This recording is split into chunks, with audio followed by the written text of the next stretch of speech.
Welcome back to movementprofessional.com. So this is loaded mobility, and this exercise is the kettlebell windmill. So you're going to get the kettlebell overhead. You can either snatch it or press it overhead.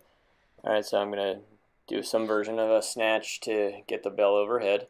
And then once it's overhead, you're going to want to make sure that you're in a good position where the weight loads down the shoulder. So it's basically loading it into the socket. Then you're going to turn your feet away from the kettlebell at about a 45-degree angle with your heels at a straight line.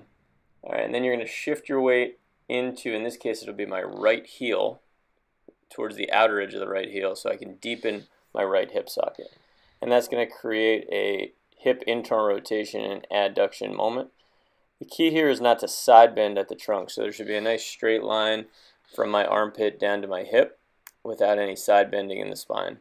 Alright, and then I'm going to bring my hand down as low as I can, and then you also want to see that the arm with the kettlebell stays right over the shoulder, so I don't want the hand to drift down by the hip or to come up over the shoulder and more towards my ear.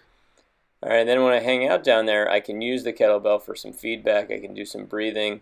The idea is to shift more into that right leg, particularly into the right heel, so I can deepen that hip socket, and then I'll get a stretch in the outer glute on that right side. Alright, so you can do this for repetitions, which is customary, or you can hang out and just kind of make it like a loaded yoga pose where you just use the weight to give you some feedback, help pack the shoulder, help stabilize the shoulder, and move the hand around a little bit and just kind of create a little feedback around what that position feels like. So what I'm doing there is I'm actually trying to increase rotation by posting through my fingers on the hand that's down on the ground and then continuing to turn my sternum up towards the ceiling. Alright, so you can hang out there as long as you need to, and you can also do the same exercise on the other side. Oftentimes people will have an asymmetry from side to side. So you can use this as an assessment or as a treatment.